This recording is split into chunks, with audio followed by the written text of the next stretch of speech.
નમસ્તે વિદ્યાર્થી મિત્રો, શ્રી નીલરાજ શૈક્ષણિક સંકુલની યુટ્યુબ ચેનલ પર આપ સૌનું સ્વાગત કરું છું. આજે ધોરણ 8માં ઇંગ્લિશ વિષયમાં આપણે યુનિટ નંબર 4માં એક્ટિવિટી 8ની જે સ્ટોરી હતી સોલર એનર્જી, તેના આધારે આ કરેક્ટ ટ્રુ ઓર ફોલ્સ તમારે આજે આપણે જોવાના છે. ફર્સ્ટ છે એમ કીધું, make true or false, correct the false sentence. જો ફોલ્સ હોય તો એને સાચું કરો એમ. Solar energy is the energy from a bright planet. શું છે? ફોલ્સ. એ બ્રાઇટ પ્લાનેટ નથી. સોલાર એનર્જી શું છે? Bright star. તો આની જગ્યાએ શું મૂકી દેવાનું? સ્ટાર. અને અહીંયા આખું સેન્ટેન્સ છે તે પૂર્ણ કરવાનું. કાઉસ બ્રેકેટ છે એની જગ્યાએ સ્ટાર. કે ચમકતા સૂર્ય છે એ શું છે? તેજસ્વી તારો છે, તેજસ્વી ગ્રહ નથી. કે સૂર્ય એનર્જી છે તે ચમકતા ગ્રહમાં તારામાંથી આપણને મળે છે. Solar energy can illuminate our house. એ શું આવશે? એ સાચું આવશે, ટ્રુ. એ આપણા ઘરને પ્રકાશિત કરે છે, તો કે હા. Scientist convert the rays into electricity, એટલે શું આવશે? ટ્રુ. કે સૂર્યના કિરણો છે એને ઇલેક્ટ્રિસિટીમાં પરિવર્તિત કરી છે, તો કે હા. Food can be cooked with energy from the sun, તો શું આવે? ટ્રુ. આપણે સોલાર એનર્જી, સોલાર કુકર છે ને એના દ્વારા, પ્રેશર કુકર નહીં, સોલાર કુકર દ્વારા આપણે ફૂડ બનાવી શકીએ, ખોરાક રાંધી શકીએ. એમ કીધું the sun is the only source of energy. શું આવે? ફોલ્સ. કે sun is not only source of energy. બીજા ક્યાં ક્યાં છે? કે the call,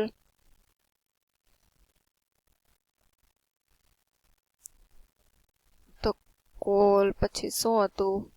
the water, the wind and solar energy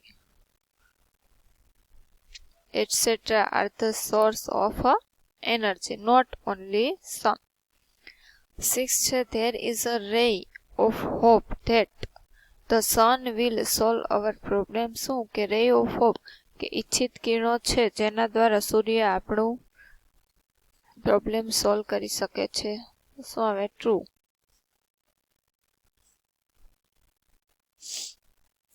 હવે એમ કીધું here are some sentences, read them carefully, then read the lesson and find sentences expressing similar way.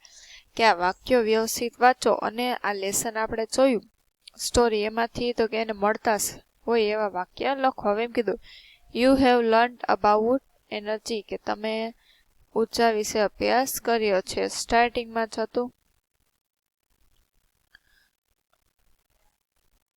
in your science book you have read about energy. learned છે એની જગ્યાએ શું ફેરવ્યું?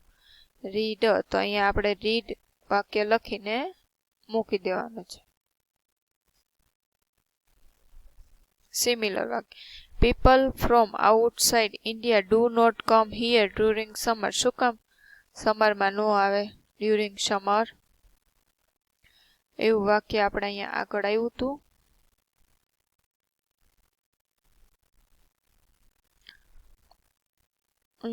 Scientists believe that because India is a country like India, warm country. The scientists believe that in a warm country like India. એનો સમાનાર્થી થાય ને. Scientists have started using sun rays in a new manner. કે વૈજ્ઞાનિકોએ અલગ અંદાજમાં એનો ઉપયોગ કર્યો. તો એ પણ સિમિલર તમારે શોધવાનું છે એમાં. People do not use the same type of energy for all kind of work. In our country, we can also use solar energy for almost every purpose. એ પણ આગળ છે, બધા તમે યુનિટ વાંચતા જજો ને શોધીને લખવાનું છે. Scientists have converted the problem into a hope. Converted એટલે રૂપાંતરિત કર્યું. હોપ સમસ્યાને, હોપ એટલે કે ઈચ્છાઓમાં પરિવર્તિત કર્યું. હવે અહીંયા એમ કીધું look at the following column carefully, કે આ બે કોલમ શાંત કાળજીપૂર્વક જુઓ. The sentence in A describe a village before the use of solar energy. કે સેન્ટેન્સ એ છે ને એ ગામનું વર્ણન કરે છે કે પહેલા સોલાર એનર્જી નહોતી ઈ પહેલાનું વર્ણન છે. અને B describe the village after the solar energy plants were started કે સોલાર સૂર્ય ઉર્જાના પ્લાન્ટ શરૂ થઈ ગયું પછીનું વર્ણન છે. એમ કીધું read the 2 column and fill up the blank. પહેલું છે the village did not use solar energy. તો શું આવે? The people have started using solar energy. શરૂઆત કરી દીધી. ધેર વોઝ નો ઇલેક્ટ્રિસિટી કે ત્યાં ત્યારે ઇલેક્ટ્રિસિટી નહોતી. તો શું આવશે? ધેર વોઝ અ ઇલેક્ટ્રિસિટી નાઉ.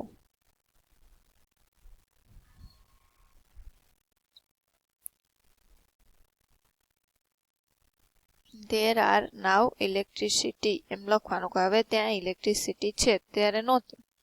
પછી અહીંયા આપે the houses have solar fan. શું હાઉસીસ હેઝ નો ફેન? કારણ કે ઇલેક્ટ્રિસિટી જ ન હોય તો શું હોય? એ કઈ નહોતી. હેઝ નો ફેન કે પંખાઓ નહોતા. The village street were dark કે અંધકાર ભરી હતી. લાઇટ ન હોય એટલે શું આવે? The village street are ઇલ્યુમિનેટ.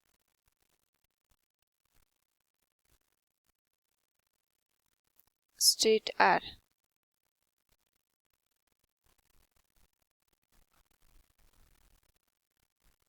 ઇલ્યુમિનેટેડ લખો અથવા તો સાઇની લખો તો પણ ચાલે. પછી એમ છે અહીંયા there is a television set. તો શું આવશે? There was a no television set કે ત્યાં ત્યારે ટેલિવિઝન સેટ નહોતો. ભૂતકાળ હતો એટલે વોઝ કરીને લખવાનું. અને અહીંયા તો હાલનું છે એટલે વર્તમાનમાં ઇઝ ને આર નહીં આવે. પછી people have started using solar cooker. People had not started. People have no solar cooker. Have છે એની જગ્યાએ had not started solar cookers એમ.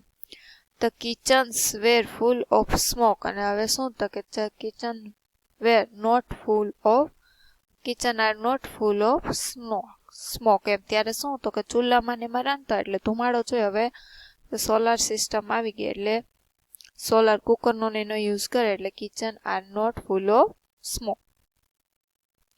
બી છે ઇટ ઇઝ સન્ડે ટુડે. આજે રવિવાર છે. Ali's parents have told him to do a few thing કે અલીના માતા પિતાએ તેને કંઈક પ્રવૃત્તિ કરવાની કીધી. Given below is the list of things કે જે કરવાનું છે એનું લિસ્ટ અહીંયા છે. What Ali has completed is mark કે આમાંથી એને જે કમ્પ્લીટ કર્યું છે એમાં રાઈટ ક્લિક છે અને કમ્પ્લીટ નથી કર્યું એમાં આ છે કે આ એને કામ પૂરું નથી કર્યું. એમ કીધું work in paint and ask A question about Ali. First છે અરેન્જિંગ હિઝ બુક તો કે એ નથી ગોઠવી. ક્લીનિંગ ધ રૂમ એ પણ નથી કર્યો. વોટરિંગ ધ પ્લાન્ટ કર્યું છે. કટિંગ શું? ટ્રીમિંગ હિઝ નેલ્સ એટલે કે કટિંગ એના નેલ કટિંગ કર્યા છે. પછી ટેકિંગ અ બાથ તો નાયું નથી. વોશિંગ હિઝ સોક્સ તો એ પણ એના સોક્સ ધોયા છે. આટલી એક્ટિવિટી કરવા નથી એમાંથી આટલું કમ્પ્લીટ કર્યું. પોલિશિંગ પાપા શૂઝ તો એ પોલિશ કરી નાખ્યા છે. બોઇલિંગ મિલ્ક એ પણ કરી નાખ્યું. વોચિંગ ટીવી તો એ નથી કર્યું. આવી રીતે તમારે ક્વેશ્ચન આન્સર બનાવવાના. Has Ali arranged his book તો શું આવે? નો હેઝ નોટ કે એને બુક અરેન્જ કરી નથી. હવે અહીંયા એમ પ્રશ્ન પૂછવાનો. Has Ali cleaning the room તો શું આવે? No he has not. પછી બધા એમ જ આ તો સેમ જ રહેશે. ઓરેન્જ આમાં બધું જે નામ આપ્યા છે આટલું તમારે ચેન્જ થશે. જો કર્યું હોય તો અહીંયા યસ ને યસ હી હેઝ જ આવશે. કર્યાનું હોય ને કામ તો યસ હી હેઝ અને નથી કર્યું ન્યા નો હી નો હેઝ નોટ.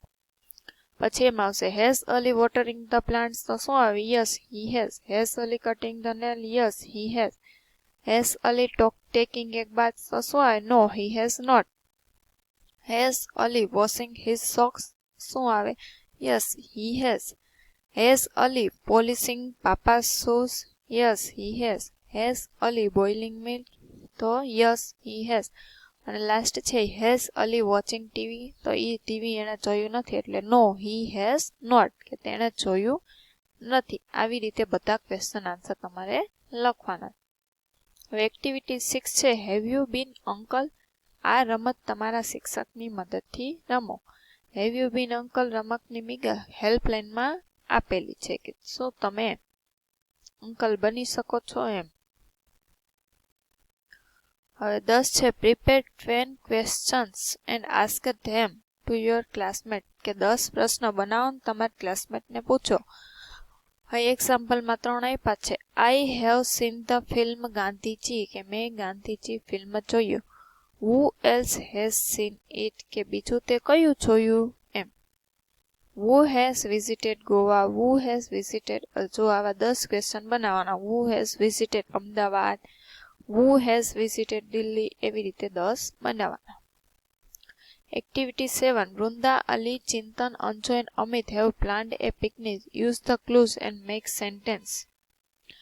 ક્લુ તમારો ઉપયોગ કરીને સેન્ટેન્સ બનાવે. જો ફર્સ્ટ છે they have invited લીલા, દિવ્યેશ, જામિની એન્ડ વિરલ. ઇન્વાઇટ કરીને આ બધા નામ. પછી decide to go to Kabirvad. પછી શું આવે તો કે they had decided to go to Kabirvad. પછી write a leave note to the teacher. they have wrote a leave note to the teacher. પછી collect some games. they have collected some games. બધામાં they have બનાવીને તમારે વાક્ય પૂર્ણ કરવાના છે. હવે છે it is 2 hours before annual examination. write a paragraph describing what you have done. કે એન્યુઅલ એક્ઝામ હોય તો તમે 2 કલાક પહેલા શું કરશો એની તૈયારી. I have put 2 pens in my compass box. પછી I have put pencil, eraser વગેરે તમે શું તૈયારી કરો એ લખવાનું છે. I have forgotten to study this lesson. અરે હું તો આ પાઠ વાંચવાનું ભૂલી જ ગયો એમ. હવે all the words given below are related to sun. Make sentence using this word.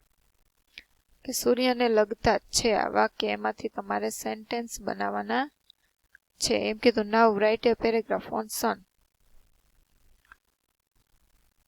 Useful તો આપણે કરીએ ને કે sun is a useful hour for solar energy. sun is a shining star during summer. શું આવે તો કે sun shining very bright, કે સૂર્ય ખૂબ તપે છે. during rainy season sun શું આવે hide under the clouds, કે વાદળા પાછળ છુપાઈ જાય છે. sun is brightening star, કે તે ખૂબ જ ચમકતો તારો છે. sunstroke એટલે કે લૂ લાગવી. during summer we brightening of star sun we cause a sunstroke. પછી sunshine તો આપણે લખી શકીએ કે sun is a very beautiful at a sunshine, કે સૂર્ય છે એ આથમ ઉગે છે. સન આથમ તો ખૂબ જ સુંદર દેખાય છે. અહીંયા આપણું ચેપ્ટર છે યુનિટ નંબર 4 ચેપ્ટર પણ પૂરું થાય છે અને તમારો સિલેબસ પણ પૂર્ણ થાય છે. આજે આપણું જય હિન્દ, જય ભારત, અસ્તુ.